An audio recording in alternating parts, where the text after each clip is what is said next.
Welcome back to Artificial Antics, where Rico and Mike will talk about the implications and opportunities around artificial intelligence, machine learning, and deep learning.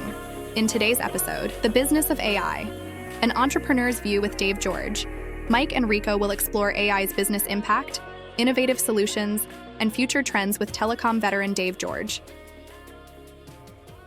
Hey, what's up, everybody? This is Mike from Artificial Antics. I'm joined here today by my co-host, Rico. How you doing, everybody? It's Rico here again, and we're back in the lab talking to a friend of the show, entrepreneur and CEO, Dave George. Nice to see you guys.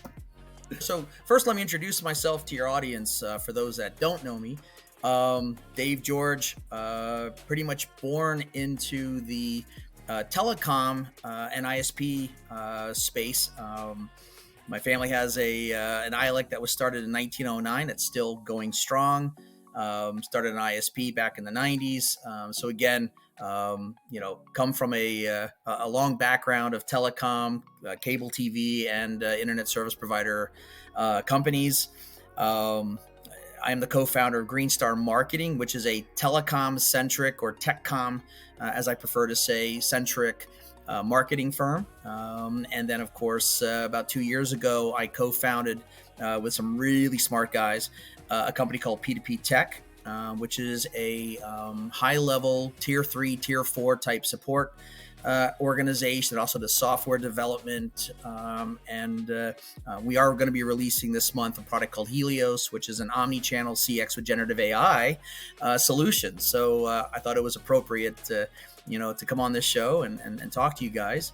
And then to answer your question, Mike, about IT Expo. Mm-hmm. IT Expo was it was just a few weeks ago back in Florida, Fort Lauderdale to be exact. Very nice show, very well attended, lots of different vendors, and it really covers the entire communications sector. So it's not just generative AI, although that is one of the newer organizations, if you will, or events at that show, but it's even got IoT, 5G, UCaaS and CCaaS, and so when you attend that event, you really do get a nice swath of everything communications. Awesome. That's super exciting. And then, so the Generative AI conference there at IT Expo, is that new this year, or did they actually have that last year as well? I was there last year, and if it was available last year, it certainly wasn't hyped to the same degree as this year. So if there was a generative AI breakout session, I don't know if it was labeled generative AI. It might have been labeled just machine learning or AI, or maybe it was just part of the whole event without having a subset of breakout sessions. This year, there was no question that generative AI was the hype, to use that word again. Yeah. Even in the IoT session, generative AI came up in the conversation, and really almost, for a few minutes in the one session I was in, really took main stage, if you will. So, this topic of generative AI is definitely on everyone's mind that was at the IT Expo show. Awesome. So with the Generative AI conference, I'm sure there were different breakout sessions and whatnot. What were some of the breakout sessions you were able to attend, and what were people? So IoT, they were talking about that. What else were they talking about there? So the one that I really remember was a session on rich call data, right? So you have to remember that this event has a lot of telephony providers, right? Communications providers that might be doing video, they might be doing a phone on your desk, etc., or even things that are adjunct, like predictive analytics or voicemail transcription, etc., etc. And this idea of identity protection came up, right? Because AI is getting smarter, faster than I think people can handle. There were some examples of even simple things like email, where AI has gotten much better at creating a fake email. And so the topic was, well, how do you protect yourself? And then that was, verified mark certificates was one of the things that was brought up, that, hey, maybe it's time to have emails that are certified, kind of like an SSL cert or some other type of authentication, if you will. And I thought that was really interesting because you think about AI, and so you start thinking future and very high tech. And here's a transportation device, email, that's been around for years, and AI is still causing that ripples and effects that need to be addressed. So, it's not just high tech, it's low tech as well that we need to think about. Right. Yeah, that's actually, so that's super interesting, and I forget which camera manufacturer is building in like a digital, you're talking about low tech and images, Right. I believe it when I see it. Well, Right. Now there's all kinds of stuff that people are, deep fakes and everything. So they're actually building in the technology to it's like a super deep watermark that you can see if that image was either recreated, regenerated, it trained a model, and it's completely traceable, which lends well to the AI notion of transparency, right? You want it to be transparent what the origin is, how you got there, right? And why'd you give me this answer, right? Why, is this image AI? Is this image not AI, right? So yeah, that, I mean, just, thinking about that and having the, an identification protection too. I mean, that's huge, right? You're talking about call data and whatnot, protecting the Correct. privacy, right, of the data is important. Well, I mean, we'll talk about the panel I was on, but I had mentioned during my panel the deep fake that happened in New Hampshire back in January. Yes. Yep. And having a certificate or some method of being able to know that this isn't the real voice of the president of the United States, for example, I think is extremely important. And I try to touch upon the fact that that's really like foundationally the trust of our government, the trust of the people speaking. I mean, that's tantamount to, a stable nation state, as I would call it. Like we need that, regardless of what party you don't like, the concept of a democracy, or at least a representative democracy, we need to have that trust. So I think when it comes to video or audio, Mike, having that watermark, having that, identity protection, if you will, I think is extremely important. I wish I could say that at the show there were a ton of solutions offered. There were a few. I offered one or two of myself, but at least people were thinking about it. They realize that this problem is going to continue to grow. It's got to be resolved. They can't rely just on regulatory and governance from the government to make this happen. That this has to happen at the enterprise level, has to happen for SMBs who want to implement those safeties, regardless of the size of the organization. Yep. We did an AI panel, what was it, a week or two ago, and one of the things that came up there was kind of in line with this, and it was the mass adoption of AI and the fact that a lot of people don't recognize it when they see it. So having those other, those methods for authentication really work for those who don't want to get themselves involved with it.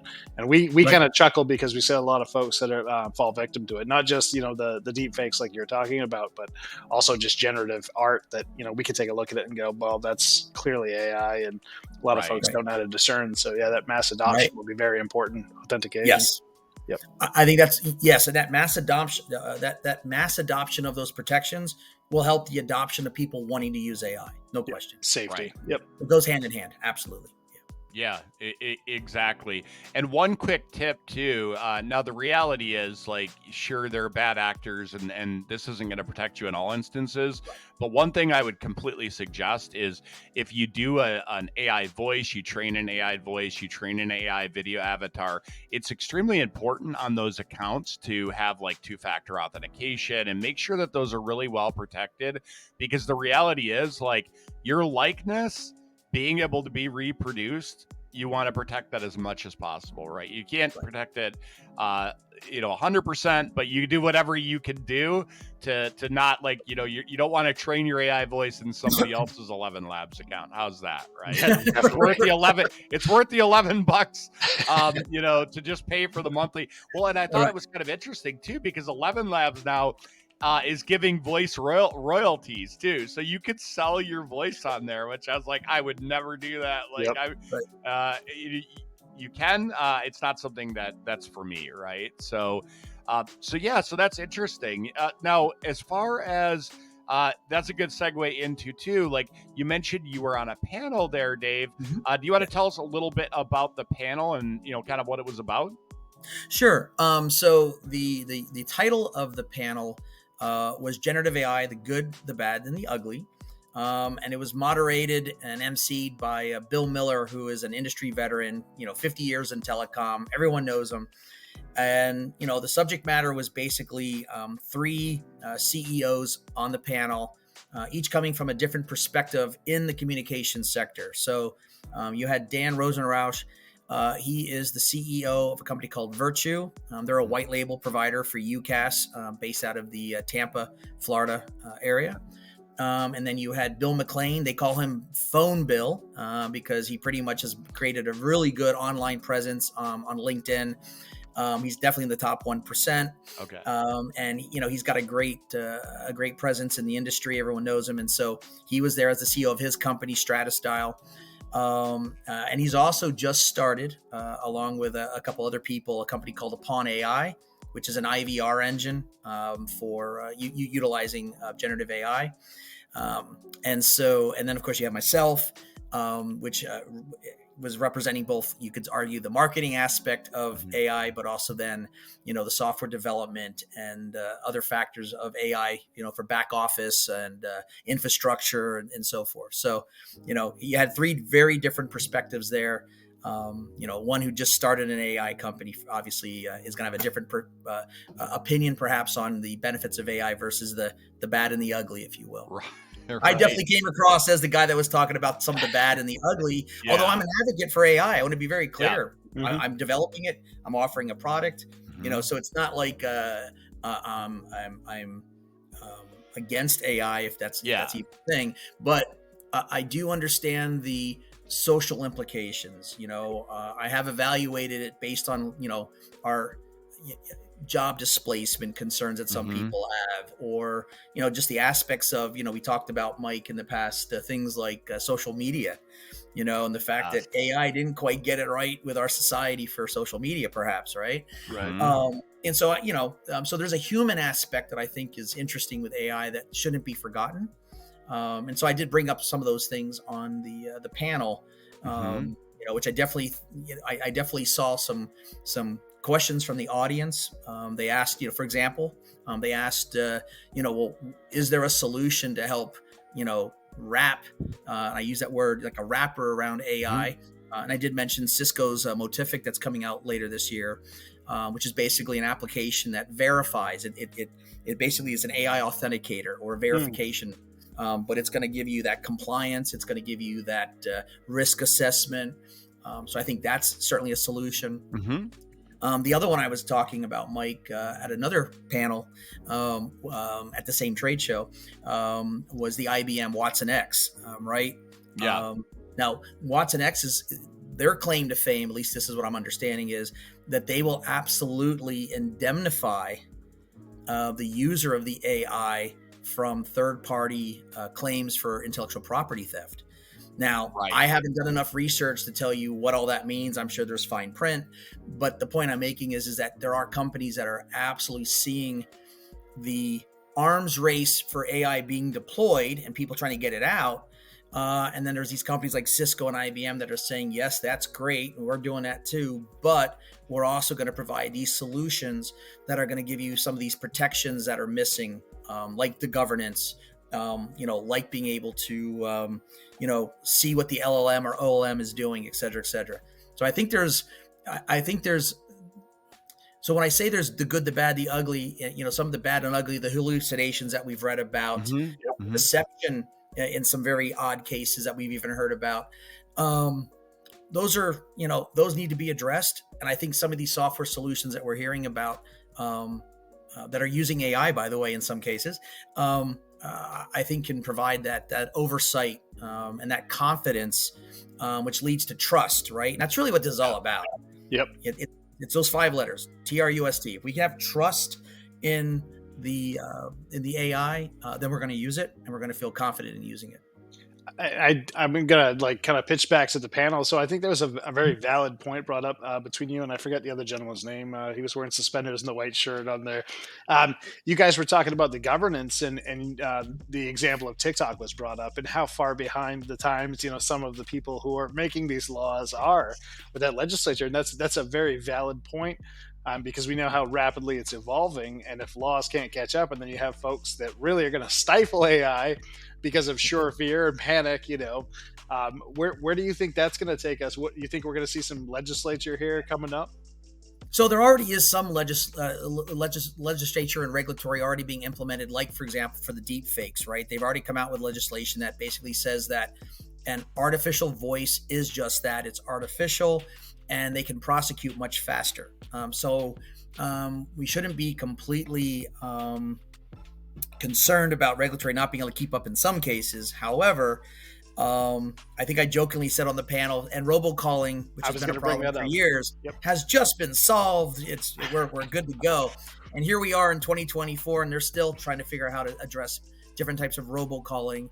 And I even brought up on the panel that if you were to lock down robocalling, you technically are then hurting software development, AI development for, and I think an example of inside sales calling, right? The fact that I would want to have inside sales being driven by an AI, but it's a legitimate company. So now we're back to these verifications and certs, right? But again, now you have more oversight. Now it's heavier. So we have to try to find this balance. And the government doesn't always get it right. Correct. And that would be the concern there, right? Is I don't want to stifle creativity. I don't want to stifle the ability for businesses to grow. Right. I mean, AI, when used correctly, does level the playing field for a smaller business to compete with an enterprise-based business in that same space. If you start to put a lot of regulatory that adds cost and additional personnel required, well, then what ends up happening is you either have to build an AI for that, no pun intended, or you literally, have this extra cost. So then you're stifling the smaller providers, if you will. So to answer your question, or to wrap that question up, I would say we definitely have to help the lawmakers get it right. I still think it's partly on us as well, though. Like, what do we want to see, collectively in this space? Is it just an arms race? Do we just want to get stuff out without any oversight, without any, throw caution to the wind and let the user beware? Or do we want to try to have something that, is meaningful? I talk about the arms race here for this type of software, this type of AI. And I always hear people say, well, what about North Korea? What about China? And again, I believe all evidence to the contrary. I think most of the time they do a great job of keeping up with the Joneses, but they don't necessarily always innovate.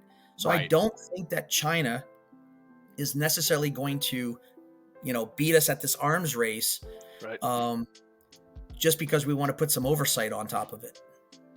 So again, I think go ahead. Please. Yeah, no, I was going to say, it almost perpetuates them wanting to, with trying to lock the different things down. So they're now they're building like a wafer chip that can process in parallel simultaneously with over 2,000 cores to be able to keep up, right? They're coming up with what I'm going to call out of the box, or outside of the box solutions, because they're forced to, right? Rather than just leave it. I get it.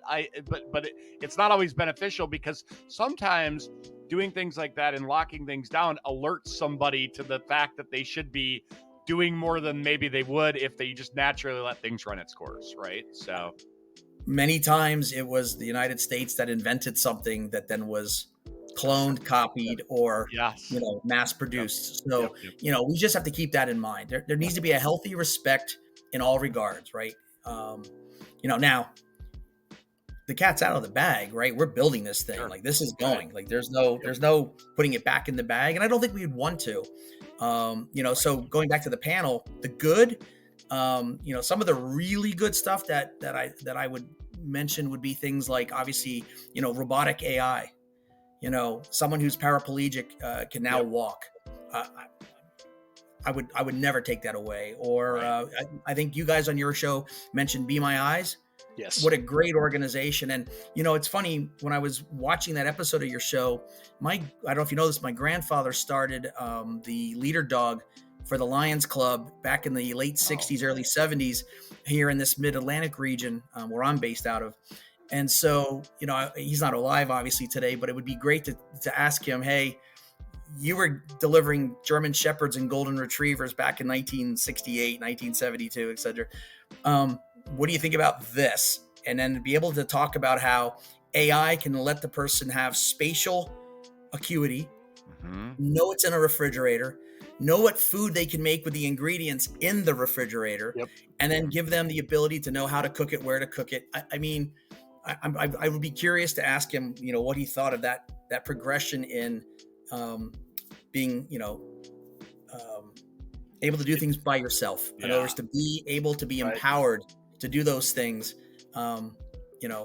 using Be My Eyes, for example. So there's even cancer research has come such a long way in the last few years just with AI and machine learning, right? So those are the good. The bad would be some of those hallucinations where, AI is basically doubling down on the answer it gave you, even though it's wrong, right? That to me is a hallucination, right? It's trying to forcefully tell you it's right, even though it's wrong. And then the ugly, I think I touched upon this a little bit, was the Apollo Research article that I read, where, under stress, a certain large language model basically deceived the users of it. And I definitely think the word deceive is a very appropriate word for that particular scenario. And it's a unique scenario. I want to be clear. I want to skip on watching your episode, but it still brings up the larger question of who's accountable, who's responsible, and what do you do when it happens? Because if it's deceiving, how do you even know it occurred? Right. Right. So which is lends well to having the transparency. And, Absolutely. It was interesting. You mentioned Watson X and then, indemnifying, and basically, there are different levels, and each of the companies I'm looking at, they're handling it a little differently. Right. Anthropic, who funny enough is trying to be the most responsible AI, they don't indemnify you at all. Like it's all on you, right? Literally. They're like, it's all on you. It's the person who types the buttons and something accidentally happens. It's not us, right? Whereas ChatGPT at OpenAI, their take is they will try it out. They'll come and give you legal, whatever. All these different. You're still gonna have to run through a bunch of stuff, though. It's gonna be really annoying, right? Whereas and then I feel like Watson X might even take it to the next level, where it's like, we are going to be in place of you, take the full brunt of this, right? So there are varying degrees that these companies are protecting their user base, and I think that's an interesting. I would expect no less, but I think it's interesting that they're all doing something a little different. Listen, 20 years ago, we didn't have AI, at least not to this level. We had machine learning, perhaps, but. There always was, different types of employee practices, liability insurance, errors and omission insurance. So, does this just open up a whole nother, form of insurance that we're all going to have to purchase, both at the B2C level as well as the B2B level, right? Because, if you're using this, if you're using AI, are you culpable, right? If I hold a hammer and I accidentally hit someone's property, it's an accident, but I'm accountable and I need my insurance to cover this. So the question is, what is that liability? Where is that line drawn? And I'm sure there are scenarios here that I have not even envisioned that are going to make, law very interesting. And I'm sure there's a whole segment of lawyers that are gearing up to be able to, litigate that. But I think it comes down to, Mike, standardization, right? In other words, we need something that's standardized. We need something that's templatized. Just as a business owner, right? I am not necessarily writing code, right? So I'm not, I see AI as a tool, a very powerful tool, but it's just a tool. But help me use it. Give me a virtual assistant that shows me the risk assessment out of the gate. Give me the tools for me to monitor. I think we talked about, monitoring my team. I want to know what are the user responses and user prompts. What's the LLM feeding back as an answer? Is it accurate? Now, do I have time to read all of that and to sift through that? No, I'm going to ask for a third-party AI to do that for me.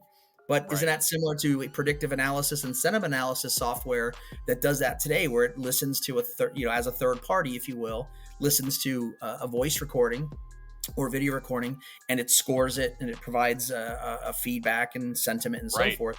I think there's a whole slew of things that could solve some of these problems, but again, so far, I feel like, for some small businesses and CEOs that are, maybe trying to figure out where to go with this, I think a lot of them still feel like they're on their own. Like they don't know where to lean on. Some are being told to hire an AI specialist as part of their organization for 2024 and 2025. And then they go on, they go on LinkedIn, they go on Indeed, and they don't even know what they're hiring. What am I looking for? Right. Yeah. What's the basis for that training and education? And one other thing too, on that panel with talking about policy, you were the only person when they asked about, does anybody have a policy regarding AI? You were the only one that kind of like put his hand up and looked around like, where do we get the policy from? What do you base a policy on? And I think that makes you feel very alone as a CEO or somebody responsible for a company. Is where do you get the language from? Of course, you're going to consult lawyers, but what's the standard, I guess? That's a great question, because my policy was drafted by basically talking to the MC that was at that panel, Bill Miller, and then creating my own guide rails based on his recommendations that he's seen as a consultant for other companies that are larger than my companies, right? So that's basically what I did. So I didn't write it from scratch. Right. I took his framework and basically created my own. But that's even a bigger question, right? Which is, you're providing a framework and a policy for your team, but there's still the moral and ethical issue that doesn't align or doesn't necessarily work with the digital AI framework and issues. So it's a lot harder to write than you might think, because they're not aligned, right? And the question I have would be, and can they be? So I can give a take on this, Dave, because of course, being at the forefront of this stuff, we've had a policy at Clarity for quite some time, right? Okay. Now, it wasn't super forthcoming in the beginning, but here's how I started, because you have to start, right? If you're going to finish something, you got to start.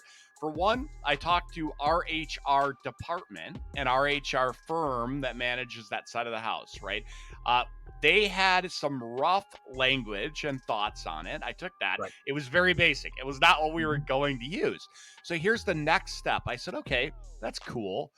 Here's what I'd like to do. Let's go through our handbook, determine what our rules of engagement are now. And it kind of like the marrying of like, what are the no-brainers? What are the things that are in the handbook now? And let's start there, right? Let's ensure that you wouldn't throw secret sauce knowledge out on the internet, and you also wouldn't throw secret sauce knowledge into AI, right? Yeah. You wouldn't throw our full customer list and our sales numbers exactly for every month broken down by brand out on the public internet, and you also wouldn't throw that into ChatGPT, right? So that's kind of where we started, and then we built around that. And I think what we have in our handbook now, and there's also a couple different approaches, because you could have kind of a permissive approach where, hey, we want to innovate, but we also want to be careful and protect our data, our customers' data. And then there's also the kind of like, you cannot do this, right? So some companies will take different approaches. We sort of met in the middle on that. And we essentially, there are some things that it's like, do not use. Actually, Martha from our company came up with something that was great. Do not do list for AI. So we have that as part of it too. And so it makes it very clear as to, okay, here's the acceptable use. Here's the, the stuff you should look out for. And then here's like the never do this, right? And it's the same type of stuff you would expect in an employee handbook. No matter what. Do not do things, right?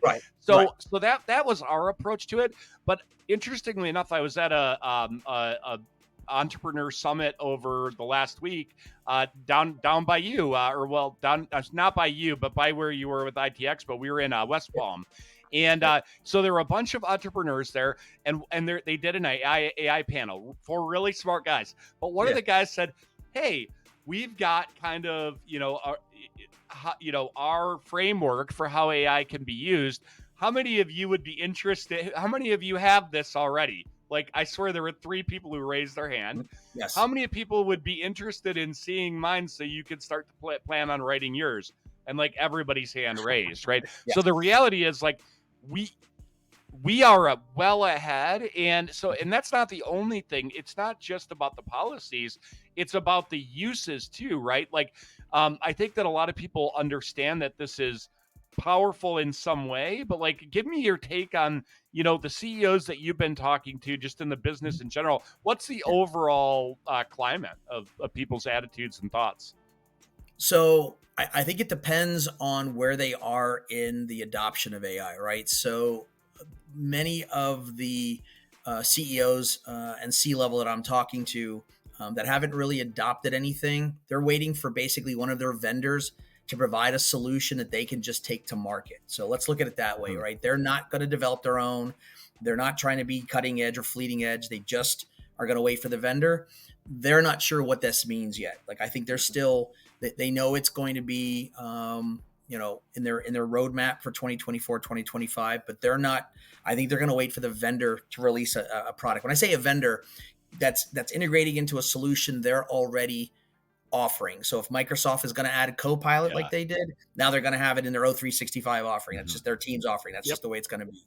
And I think it's going to be the same with their UCaaS and CCaaS. I think it's going to be the same with their video. Same thing with cybersecurity. Anything where it's a plug-in or an add-on. And in the CEO's mind, this is incremental revenue, right? So for them, this is, I've already got a solid customer relationship, and now I'm going to add incremental revenue here, which is great, to an existing customer. So I'm farming that base, if you will. Right. So that's how a lot of them are looking at it if they haven't really done anything with it yet. Then you have the ones that I would say have launched maybe or are allowing their team to play with 1 or 2 types of AI, probably a ChatGPT 4. I hear that a lot. That seems to be, I put this in quotes, the safe one. But then I also hear people talking about using Gemini, Octo AI, Anthropic. I think, Mike, you mentioned earlier, or Rico, you mentioned. So you have people playing with some of those things, but they're using it for very specific use cases. Like, if their finance department is one person and they don't want to hire a second person, they're hoping that AI can do some of the calculation, some of the spreadsheet reviews, being able to help them with their QuickBooks, right? Because a lot of these companies are smaller. They don't have, a larger accounting software. So, this might help them with some of that tabulation. And then the ones that have gone and really embraced it, they've been very specific. So I can think of a couple in my mind here without listing names, but they've done something like a CPaaS offering where the AI is delivering on that CPaaS offering to provide those resources, DIDs, phone numbers, all the intelligence behind it in a very quick, easy fashion. Another one is using AI to deliver the voicemail and auto attendant prompts in a very easy way, actually on the platform, Mike, that you run at Clarity. So I'm seeing very specific use cases when it's someone going that way. But I can tell you, I would say in the SMB and small enterprise space, I still see a lot of just dipping toes in ponds. Yes. So AI summaries, you know what I mean? Hey, we got AI summary now. That's great. You and literally everybody else. Everybody has AI summary. It was one of the first things, because it's like a no-brainer. You just do it. You just do it, and now we have it, right? And another thing, I was talking to our CEO, Gary, and the other day, and it really hit me, and he's right. He's like, I'm looking at how Teams does transcription, and he's like, and some of these other vendors, they just do it. There's no extra cost or whatever. He's like, I feel like at this point, like transcription and at least basic sentiment analysis is like literally table stakes. Everybody is doing it. Everybody. So if you want to differentiate, and we were talking before about, Steve Jobs and innovating, it's not adding transcription, sentiment, or AI summaries to your product, right? There's got to be more. And I was listening to something the other day, and it was an AI podcast, and the guy was talking about, he said the businesses that are really succeeding with AI now are the ones that adopted AI 7 years ago and have been working on this. And because what he was talking about is the challenges of, ML ops, which is machine learning operations. And truly, like, you can have a lot of ideas, but getting it to actually be deployed and more importantly adopted, right, like by your team, and getting that ROI or ROE, return on effort, right, is extremely challenging. It's not like people aren't doing it, but it's the harder part of it. And he said that people who started 7 years ago, there's muscle memory. Whereas people who started last May, it's like, AI summaries. So. There's no question to that. And how do I say this? A lot of the CEOs are just, like I said, they're just floundering right now. They're like, and I think they're waiting for that solution that they can launch, that would provide that differentiation or distinction that they're looking for. And like you said, I think the problem with that is that if they're waiting for a vendor to do it, it's going to be consumed by many, potentially. So there won't be that differentiation or distinction, right? So I've also noticed when I was at the IT Expo, for example, that no one really talked about getting an OLM or doing their own development with an AI. Many of them were, other than the person I shared a stage with, obviously, but by and large, most of them were not looking to develop something unique. They were looking for something that was really just bolt on. They're looking for something and again, there's nothing wrong with that, because obviously if you have customers, you're gonna be able to sell that to your customer, because you're gonna come with that trust already, right? They already know you. They're already paying you, so it's a lot easier to add money to an existing bill than it is to a brand new vendor. I get that, but I don't think it's going to create an iconic or distinctive brand for them. Putting on my marketing ad here, it's just going to give them another Me Too product that they can sell, and they may do very well at selling it, and they may have a better marketing department, better sales department, and they may do better, but it's still not necessarily the same as having that, that unique product or service to offer. So that was interesting. Yeah, you just stemmed a thought that I'm gonna throw you a curveball. Maybe it's a curveball, maybe it's not a curveball. But there are two thoughts that I had earlier on, and just now I had an additional one. One is, really that it's not necessarily the innovative part, but when you're looking to generate or develop something and have a moat, protection against your competitors, really a lot of that is the data, right? The data is like your frickin' platinum, right? Like it's the thing that is extremely valuable. So the interesting APIs that expose data in certain ways that other ones aren't exposing data in, right? That is where I think the huge innovation can really happen. And guess what? Communications is pretty effing interesting, like in that respect, right? So here, which leads to my curveball question. And again, answer this however you want. But what do you think are some interesting opportunities in the communication industry for using AI that just are untapped, and you don't have to give away any secret sauce? Whatever. I just want to get your thoughts on this. Wow, that's a very loaded question, but sure is. So I think that AI can be used first. We should look internally, right? I hear everyone talking about the technology to the customer side, but I don't hear a lot of the CEOs and a lot of the business owners talking about the benefits to its own team, right? So they're looking at how to commoditize and monetize going externally. So first thing I would do is, if you want buy-in for selling AI, let your team use AI. That's great. So I think a lot of business owners should be looking internally and telling their teams, which we did at Green Star Marketing, for example. My senior director would probably chuckle if she saw this interview, because I would always say to her, well, what about AI? What about this? What about this? And finally it was, let your team pick what they want to use, right? If they like a certain product, let them use it, let them experiment with it, and come back with the results. And then the team can start to embrace it and adopt it. So that's what we're doing at Green Star, is we're letting the team collectively utilize the products and find the ones that work for them.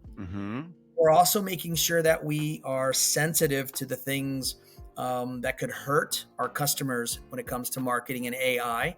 As you might have just seen recently, Google has decided to de-index search results for people that are just, I'll call it spamming out AI generated content without any meaningful human interaction with it, or anything that's going to be substantially beneficial to the community or to the ecosystem. And so, you start to do that, and the next day you realize you're not even showing up on search results. You're not even there. You're de-indexed. Right. And they're doing it on YouTube channels as well. I kind of understood the Google search. I didn't realize that Google was going to go down the YouTube channels, and they are as well. Yeah. So I think that's something that I think I would tell CEOs to look at. And I think that's an opportunity, is look inward, right? And don't just look at it from the technology side. Help your finance department. Let them experiment. Maybe there's something that they can do. Business processes, support and service, all those types of things. Now, going externally, Mike, I think the sky's the limit. I think that anywhere you see a niche or an opportunity to solve a problem, AI may be one of those solutions that gets it done, or it could be part of that equation. So rather than say, they should build a virtual assistant that pops up and does this, that, and the other, that's all great. Yeah. I think it'd be better for me to say to someone, find what you're good at, find what you enjoy. If your organization is communications, for example, why are you doing this? And what verticals do you enjoy working in? What are those problems that you keep experiencing over and over? In the old days, we would say, if it keeps happening, find a way to automate it, right? Yeah. Today, I'm going to change that and say, if it keeps happening, find a way to make AI take care of it. Yep. Right. I mean, that's great. And honestly, that's a perfect answer too. Like I didn't necessarily need anything very specific. Now one thing that I am wondering about, and again, you may or may not be able to talk about this, but with that new, is it Helios product, the CX product? Are you able to talk about the kind of stuff that you're doing with that, and where that brings unique advantage to the people, your customers? Absolutely. Certainly at a high level, right? So at a high level is fine. Yeah. So Helios is a partnership with P2P and a company that's based out of China and Singapore. So they do some of the development. We do some of the development. And that product is an omni-channel CX with generative AI for knowledge base and for doing things for like the customers coming into your call center, for example, or for knowledge base for your agents, for example. So let me talk about omni-channel for those that aren't in the contact center world. So omni-channel is the ability to have more than just voice, right? So in a call center, you have voice. In a contact center, we want to also be able to handle web chat off your website. We want to be able to handle SMS and MMS for texting. We want to be able to have Facebook Messenger. We want to be able to respond to WhatsApp. And again, in this country, people go WhatsApp, but in other countries, WhatsApp is very popular. Matter of fact, in some countries, it's the number one talk and communications tool. Brazil, India, for example. So what we're doing is we're creating a single pane of glass, bringing all that into one single pane, and allowing that agent to basically respond regardless of the channel of communication. That's the omni or multi-channel coming in. The CX or customer experience part of it is it does have workflow capabilities. It does have the ability to tie into the generative AI, so it can answer and do things like off of your knowledge base. So it can solve problems quickly and efficiently. So it's a relatively low cost, very light, and it's not specific to one platform. So we've made it so that it's agnostic, so that it can work off of multiple platforms. So it makes it easy to essentially tie into your communication that you already have. So you don't have to necessarily do a heavy forklift. You can layer this right on top and away you go. Yep. Nice. That's super cool. Yeah, no, it's always interesting to me. Like, I think you're right when you said it a few minutes ago. Sky's the limit. Like, truly, Absolutely. the sky's the limit. There's just, and so to reiterate what Dave said related to that earlier too, is the sky is the limit. Since the sky's the limit, you don't want to just be throwing effort in all directions. You want to find the problems, and then you solve the problem, right? It's just like any business, right? Find the problems and you find and build a solution. Don't build a solution for something that hasn't been identified as a problem. So, and I think that's just good practice all around. So, no, thanks. I appreciate you going into some details on like the different aspects of where CEOs are at right now, right? Because I do think that floundering is probably the word I've used or heard, in so many different words. But it's like that I've heard that people, they know there's some opportunity, and they have no idea how to benefit from it, or even to help benefit their customer base. Because a lot of CEOs, like, they're not just thinking about like, oh, what's the upside in it directly for me and the finances. Like, solving problems for your customers is how you succeed, right? And it's really finding those problems that AI can solve. So it's the same across the board. You got to find the problems and how can we solve them, right? Yep. It's one of the reasons with Helios that we added the generative AI. Originally, that product was just an omni-channel solution, but we wanted to give our customers and the end user the ability to benefit from generative AI in a real way, in a substantive way, and we wanted them to be confident, right? So they want to dip their toe in the pond. We're going to let them kind of swim in the shallow end of the pool. Okay. But this should get them excited about what else they can do, whether it's with Helios or whether it's with other products and services or other, other AI engines, if you will. That is truly why I'm excited about Helios, for example. It's not really just about just selling that product. It's also the fact that this should get them thinking about other things that they want to do with AI. Because right now, again, they see these examples, they see these webinars where people are showing them how they created a great piece of art in less than 2 minutes. We see all this upside, right? We see all this creativity. But then the owner of the company or the CEO will say, okay, well, how do I take that and hand that to my team, and what's my risk? So what's my cost benefit, my risk assessment, and then like, what should I expect back? When should I expect it, right? Like, what's my ROI? I mean, yes. Setting those expectations and then, and also measuring, okay, we expected this. I think that's one of the most important things with AI is like, again, we don't just want to shoot bullets in every direction. And if we do, we want to measure how far they went and what was the gain, right? Or not. Correct. And so I think that's just a best practice to, as you're evaluating tools, let's say, you've given your team a small budget or whatever, or a large budget, right? And they're trying out these tools, have them document their experiences, right? Where they're seeing gains, where they're not, because the reality is we only have a finite amount of energy, effort, and capital, right? So that's a great segue, Mike. Just to add there, a lot of CEOs don't realize that there's a lot of free and low cost AI training. Coursera. I've seen some other conferences where they're adding a lot of AI training, for, again, next to nothing or nothing.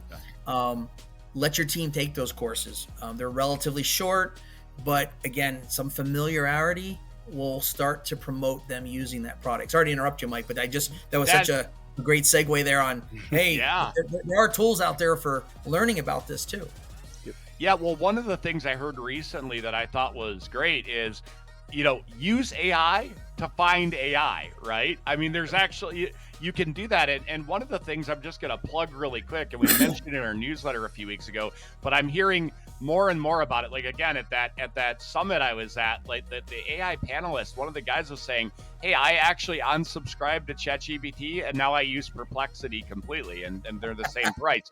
Perplexity is a wrapper around OpenAI's ChatGPT, but it's very good at like searching, researching, giving, like ChatGPT gives you the sources and whatnot, but they've really optimized it as an engine to be able to like research and quickly get the answers and understand transparency wise where those answers came from, why those answers. So Perplexity, I would say there's a free version too. I'm like, well, gosh, these really smart guys, like canceled their ChatGPT. I'm like, I'm not going to do that yet because we're using ChatGPT Team for work, which keeps our data private, which is huge, right? Yes. But I have started using Perplexity, and for searching, I'd say it's just fantastic. So again, it's just some of this is just playing around with things, and Yes. Perplexity is an AI tool that can help you find other AI tools that you maybe solve your specific problem, right? I mean, and that's another concern for CEOs. I didn't hear it too much at IT Expo, but I have heard it when I'm talking to them on more of a one-on-one basis, right? Is will that particular AI solution be around 6 or 12 months from now? Because we've seen sort of these hype cycles of AI where these companies get this mass adoption, or at least there's a lot of interest, but they're not charging. So there's no money behind them, or there's very little. And then the concern is, well, are they still going to be there? So do I want to build my tool around that particular LLM if it's not going to be around, right? So I have heard those types of conversations. Again, not so much at IT Expo, but definitely when I'm having my one-on-ones with customers and we're just talking tech, we're talking shop, if you will. And that's why I put this in quotes when I said ChatGPT, was simply that, I call that the safe one because it's the Cisco. It's the Cisco of AI, right? Nobody ever got fired for using ChatGPT. Right. Maybe they did, but it's funny you mentioned that. I think there's an attorney out there that would probably. Yeah, you know what? We're gonna. There's at least one that we know. That's right. It's funny you mentioned that too, because one of the things Mike and I talk about is being nimble in the space, and we talk about that hype cycle because a lot of people get these great ideas, and we've seen it from the time we started this podcast and now, where here's this wonderful tool and we go crazy with it, and next thing you know, it's a plugin, right, to ChatGPT, and now the plugins are going away from ChatGPT, now it's a part of GPT, all by itself, so we're going to see a lot of that. So it will take people not building tools that are simply built on one of these AIs, and then how do they get around that going forward? It's building building a house on sand. One strategy I think is really good, and funny enough, Perplexity uses this strategy, is being able to having the ability to use pluggable LLMs. So what that means is Perplexity. Claude 3 just came out. That's Anthropic's product, and they already wrapped it. You know what I mean? It's like so the ability to use one, let's call it backplane, and plug in multiple LLMs and use what you need, even for different use cases, right? Because sometimes one LLM will be more optimized for a certain use case, and another one will be optimized for a different use case.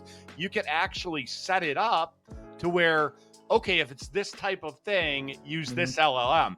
And I knew that trend would happen. Like, Rico, we talked about it a year ago almost, right? Yes. And it is happening. So when you do build your house, build it to be able to be on a different few, like here's a good one. Have multiple electrical grids plugged in, right? You want to be on the overlapping electrical grid there, right? So you want to have a pluggable LLMs, because we don't know what's going to come and go. Or here's another one, arms race, right? Which one's going to be better this week? Yes. Gemini Ultra, the blah blah blah killer. Gemini Ultra generated all these bias and racist images. It's the stuff changes all the time, right? Yep. So yeah, I mean, it's kind of like, you used electric as having two power grids. I would say, since we both are in the telecom space, two internet providers coming to your home or to your business, right? You want that failover, you want that backup, you want that disaster recovery concept. But yeah, I mean, even Helios, right? We natively kind of default to ChatGPT 4, but we do allow, I think it's Octo and Gemini and Anthropic as options, as a hybrid model, so we did that out of the gate. Like, that was just table stakes for us to have a couple other options sitting there. And that was just from us just talking, collectively as developers and builders of the product, saying, what would we like to see, at least for version 1, like what do we think is required? And again, that's back to that buy-in, right? Having the team communicate and talk, asking customers what they're looking for, and then trying to, match those, but also keep a cost in line with what we think they need for an SMB, play, not just, big enterprise. So I Right, think it's very right. important. And that applies to applications and other development too, Mike, not just to AI. But I think that rigor around, what you do there needs to definitely be applied to AI as well. No question. I would totally agree with that. Now, thinking about, let's say trends and whatnot. So, we're in 2024, we're solidly grounded. What do you think the next year looks like, Dave, as far as AI in general, upsides, downsides, everything in between?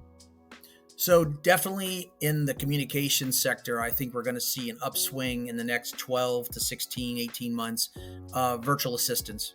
I think we're going to see graphical avatar virtual assistants that will either be of the humanoid looking, very very human looking, or they can be obviously the comedic or cartoon Yeah. avatars that we're also used to. I think that's going to come. I think the days of call center and contact center where you have to sit on hold and wait for a queue to be responded to, and skill sets that have to be addressed based on availability of staff, I think that all goes away. I think in the next couple of years, you're going to see that I will immediately get a virtual assistant. That virtual assistant will probably be able to handle a very large amount of the requests that I would want, whether it's an airline ticket or whether it's a refund. Call it the Amazon concept, where I don't think I'm ever going to have to talk to an agent there, or very few times, right? Right. And so I think that's what's coming in the communications sector. And then, of course, all the things that we're doing today, I think, just get improved with AI, right? Data analysis, cybersecurity, all those things are just going to be ratcheted up because of the power of AI, right? What it can do, the fact that it thinks in an exponential squared type of way, which we just don't. Like, that's just not in our brain.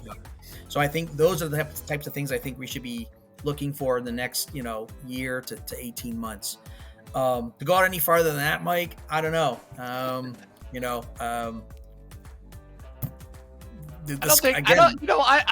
know if I want to talk about, like, I feel like let's just take this thing in year segments here, right? Well, Yeah. I mean, at the one session I was jokingly saying, do humans even fit in or even survive in an AI generated world, right? That was just a question I posed in a kind of, tongue in cheek manner. But the reality is there are some people out there that are questioning where we fit into this evolution, if you will, right?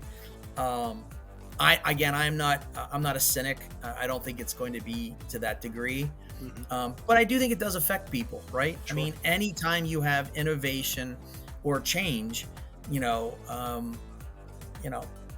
buggy whip, is no longer really necessary because cars have replaced, right? And and trains really aren't used for passenger travel because people like their independence with cars, right? So again, those innovations change the way we behave, right? I would also argue that anytime we have software or AI or anything for that matter, where we should look at the incentives, and that will probably tell us where it's going to go. Right? What is the incentive, right? What is that company trying to achieve? And what's the incentive behind it? Right. And hopefully AI is used mostly for good. Again, who knows, right? I mean, if I owned a crystal ball, if I was omnipotent, although even that's a question, right? Is AI becoming a form of its own omnipotent entity? So a lot of cool conversations at IT Expo, by the way, that were all around this type of, theoretical. I would say just one thing on your point, and you brought up social media earlier, and segueing into like its impact on society. Virtual girlfriends, we're seeing like GPT versions of them where people have that type of thing, and the reality is that 2024 is kind of a tough year for polarization, and sometimes people don't want to talk to other people, and there are many opportunities around that where people may switch to having either a device. What is it? I forget the movie, but they say Dave in the movie. Well, you don't want to talk about it. Hal? You're talking about Hal? Yeah. So you have one of those devices in your house, or you have like a Rosie the robot that's cleaning up around the house, you're having a conversation with whatever the case may be. Right.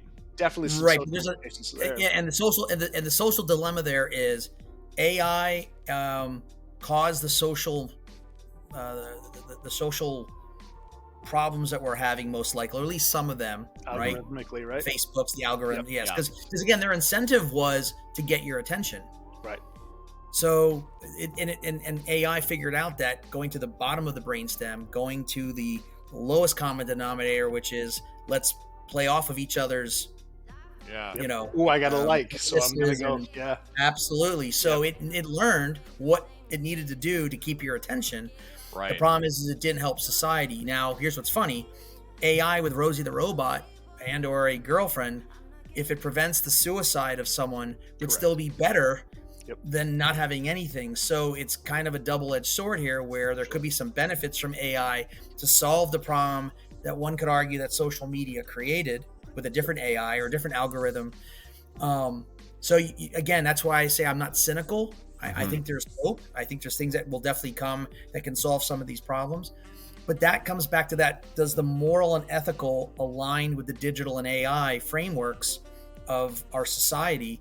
Yep. And I don't think they always will.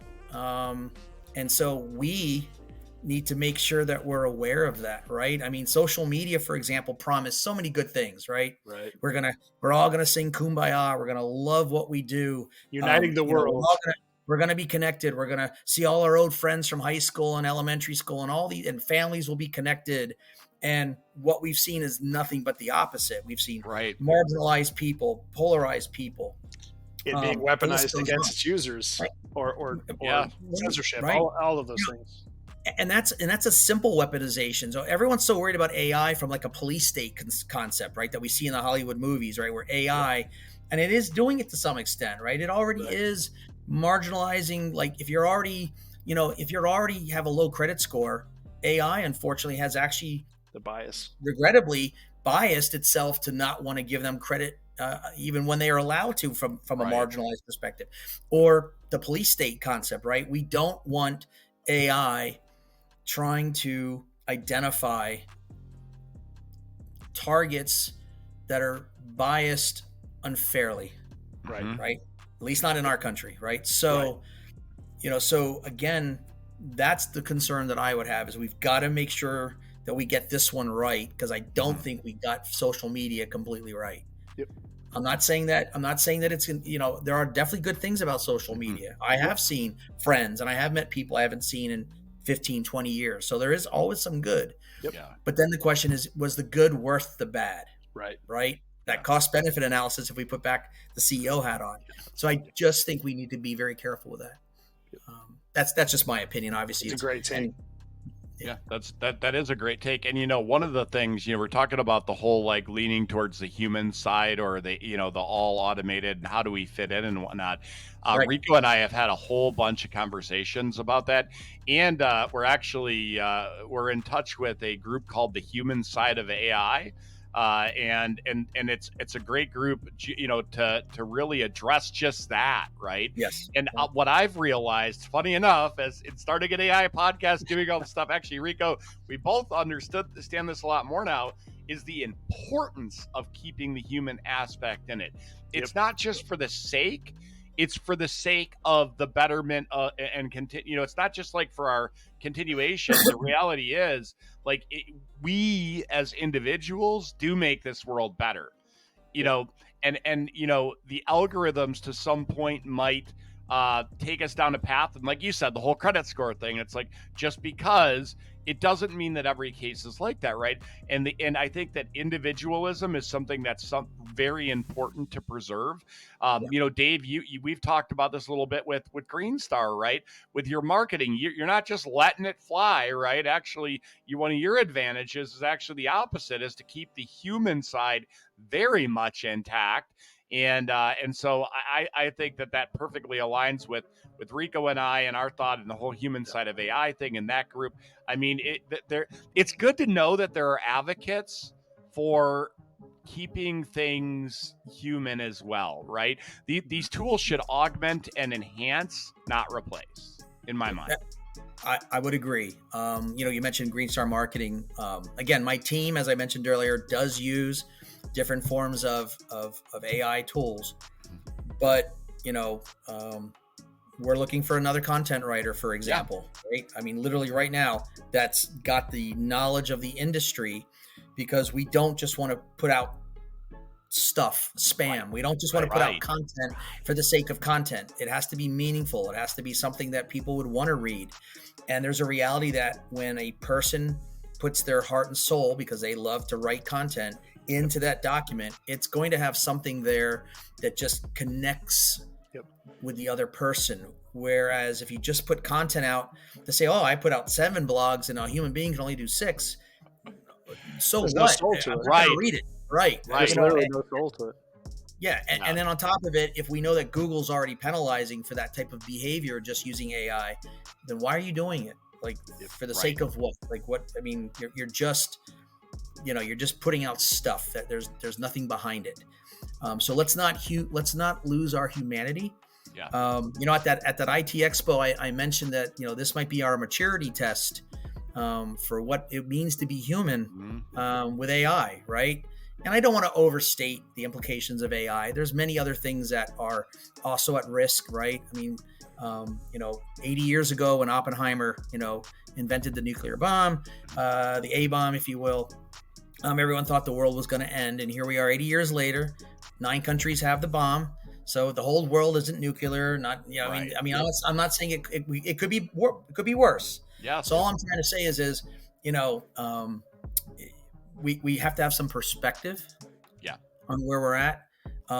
Now, jokingly though, I was talking about the Oppenheimer moments that occur, and a friend of mine said, but when you build an A-bomb, it doesn't make itself better and stronger and all that. And yet with AI, it trains itself and makes itself better and faster and stronger. And I jokingly laughed and said, you're not wrong. A 50 megaton bomb is going to stay 50 megaton as it sits there. So again, that just means that I think we have to just have that maturity test. Are we ready to take this on? And I think we are. But I think, again, the arms race analogy is a perfect one. We don't have to necessarily rush into everything all at once, because that's what happened with social media. We got ahead of ourselves and we didn't understand the social implications and ramifications of just blindly thinking that this was going to be all great just because we called it social. It's anything but social. Or the man behind the curtain too. I hate to come across like that all the time, but that's the truth. And you and I had talked about before when we met a few weeks back about the information bias and who's feeding them and how do they build these models and what does that mean for the rest of us. And it's a perfect opportunity for nefarious actors that we may not know behind the scenes to really control human behavior yet again, as we found out with Facebook, right? We've seen the documentaries a few years back, and that's what they found out, was that they could actually change people's behaviors by, letting a notification go off and then showing you these friends and not showing you these ones. And if subliminal messages are illegal in advertising on a 15 or 30-second commercial, how can these algorithms and the way it learns how to bias and how it learns to marginalize and or polarize its audience, where you're on there for 4, 5, 6 hours a day, how can that not be a concern to just any average normal person? Like, this is not, we're not trying to make a mountain out of a molehill, but just think about that for a minute. If a flash of a product, on a commercial has a concern because it can change the way you see something, being barraged for hours and hours every single day, it should be almost blatantly obvious that this could be bad, right? Right. Yeah, no, absolutely, Dave. Now, as we're wrapping up and winding down here, did you have any closing thoughts that you wanted to talk about? No, yes. What I'm going to say is collectively, as your audience and others see this podcast, what I would ask them to think about is, how do we come together to make sure that there is that standardization, there is that governance, that there's common sense regulatory, that we don't let our government overstep, but at the same token, we don't want them to be 5 years behind, right? Because then it's not going to do us any good. And the way to do that is to go to these events, these different trade shows, to join some organizations that deal with regulatory, and just be aware. I was surprised at how many people didn't know about the deep fake in New Hampshire. It was missed in the news. So just be aware of the fact, and start with yourself. What are you doing, and what is your company doing? If you have an employee that's using AI without any guide rails, there's no policy. What data has been shared already? So in other words, I would say get your managers involved. Start to create a policy. It can be a simple framework for now, and then you can start to tighten down on. And I like Martha, who I know. I like Martha's. Don't do this. Yeah, those should be pretty simple, right? Whatever those are for your organization, that should be where you start. Please don't do this, right? And then you can branch out and say what's acceptable. I mean, we don't want to prevent creativity, right? We want to let employees be able to feel like they're not being just pounced on or there's so much oversight that they lose that ability to maneuver. But very quickly you can get yourself in trouble if you share that data. So that's where I would leave it is, be involved.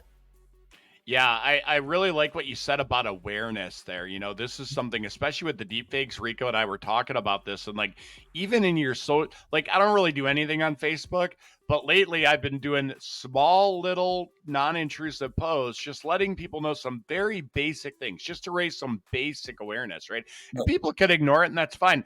But I feel like we have a duty as the people who are on the forefront to let other people know. That's actually what the podcast is all about. It's not for the people who already know a bunch about AI. It's actually for the people like the every person, let's call it, that wants to know more and wants to understand both the upsides and the downsides, because we do not shy away from the implications on this show. We've always delved head first into those upsides. And it's one of the reasons. Yeah, it's why I watch your show and I read your newsletter, guys, is because anywhere where I can gather some information, and then I try to disseminate that to my teams as well, so that they actually have the ability then to watch the things that I think are relevant, but then they can also go down roads that they would like to investigate, maybe for their particular role or responsibility in the organization. So keep doing what you guys do. But I also think that companies need to start realizing that there's some responsibility here with this. Yeah, it's here. It's not going away. No. Yeah, it is not going away. Like you said, you couldn't stuff this back in the box. It's the cat's out of the bag. The cat is out of the bag, folks. Yes. So excellent. I think we're going to go ahead and round the episode down. Dave, thank you so much for being on the show. It's been a pleasure. It was a lot of fun. We love talking to you. I love that we were able to get your take on the panel, really the temperature of AI, and what people are thinking about in your industry and sector, because you have a lot of communication with CEOs and founders and whatnot. So you really got to have a great pulse on that from the business standpoint, right?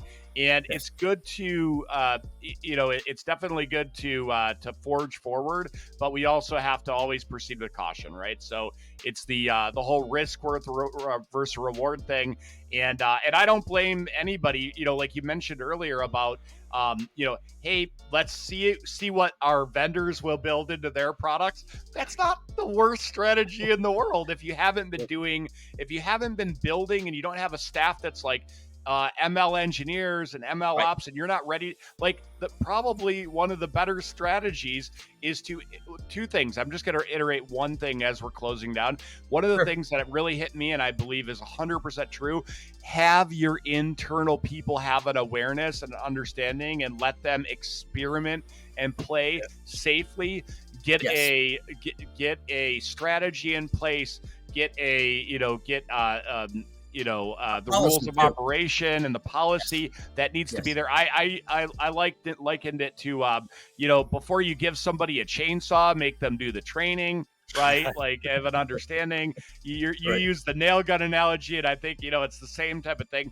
Like people need to understand what to do, what never to do.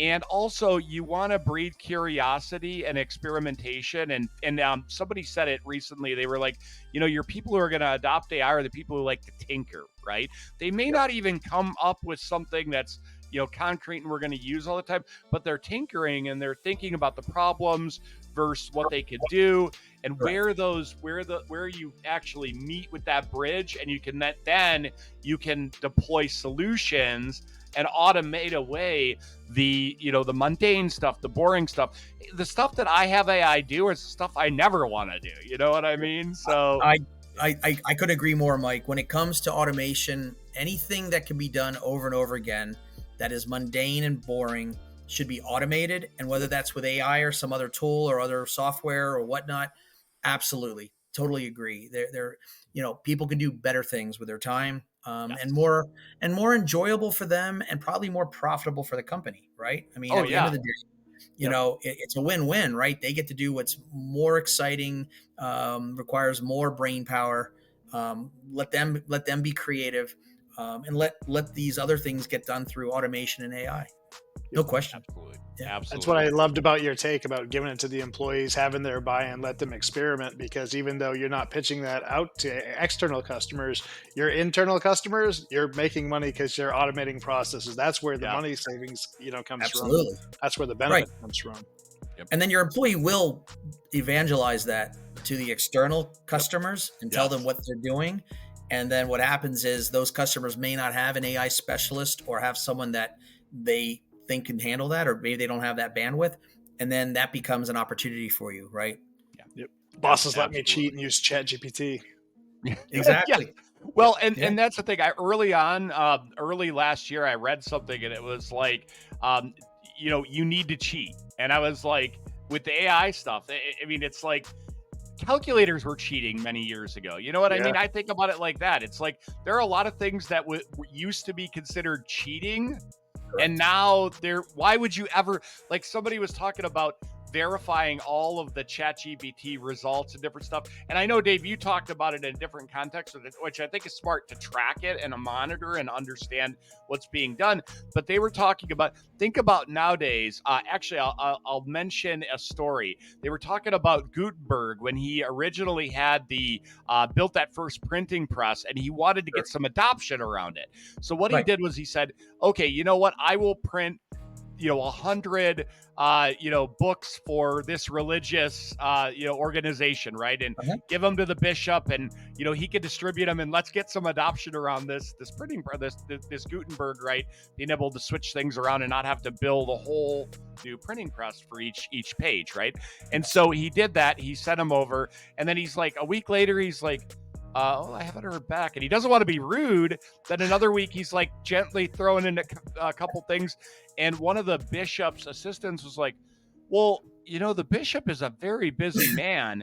And, he doesn't have a lot of time. He hasn't proofread all 100 copies yet. I'll leave it on that. I mean, that's all I have to say. I think about that. So we have to keep that in, like, we don't want to charge forward without thinking, but there's a point where we have to trust our calculators to, like, we don't, and somebody mentioned, like, it's like double checking your calculator. Do we do that? No, we don't, right? At some point there will be a trust. Right now though, even OpenAI and the different tooling vendors let you know this isn't perfect, and trust them, it's not perfect. I mean, it really is, yes, conversational AI and all this has come a long way. It's still, you need to trust but verify with these tools.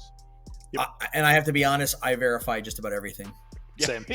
Good. You should. Yeah. I do too. But it'll get better.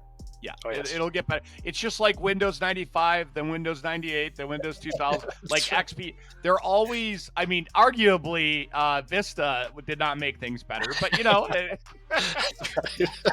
but it led the path for Windows 7 and everything else. But you know what I mean though, right? These things are always getting better. How it is today, it's in the worst state it will ever be, right? We're only going to have progress, so it's only going to get better, right? So So I would say that there will be a point where, AI tooling like this conversational AI is just like a calculator. It can be trusted, right? So I would agree. Yep. I would agree. Awesome. Exciting times. Exciting times. Well, Dave, thanks again for being thanks, on. man. Rico, you. I think that this was a great episode. Excited Fantastic. to release this. And I promise I will actually wait till March 21st to release this episode, even though I want to just Even cut it's so it good. and Yeah, send it yeah, out. it's so good. Yeah. So And thanks we a will lot, post guys. the link. Yep. Yeah, I was just going to add that we will post the link to the expo, the IT expo that you did too. Yes. I know me personally, I picked up Bill's book as a result Rookie of watching CEO. it. Yep. You can't make this they wrote stuff up. Mike a copy over there. So yeah, thanks again, Dave. So that's all I want to say, Mike. Gentlemen, thank you so much. And, when it comes out, I'll make sure I post it on all the different social media platforms so that people can see it. And I know you guys are going to have it on the different podcast channels, etc. So I'm looking forward to seeing it. Awesome, Thanks Dave. again, Well, Dave. thanks so much. Yep. Have a great one. Yep. See you All right. later. Have a good night, guys. Talk to you later. Yep. See ya. Bye-bye. All right, everyone. Just wrapped up a wonderful interview with Dave George. Rico, why don't you close us off tonight? Sure. I would just say, it's wonderful to have Dave on the show tonight. He's a friend of the show, as we said at the start of the episode, reads our newsletter, loves our content, tells other folks about it, has amazing insights as a CEO. It was a real privilege to have him on the show tonight. So we hope to have other guests in the near future. We had our AI roundtable. We'll have more of those coming up in the near future. So thanks, everybody, for watching, and we'll see you next time here in the lab.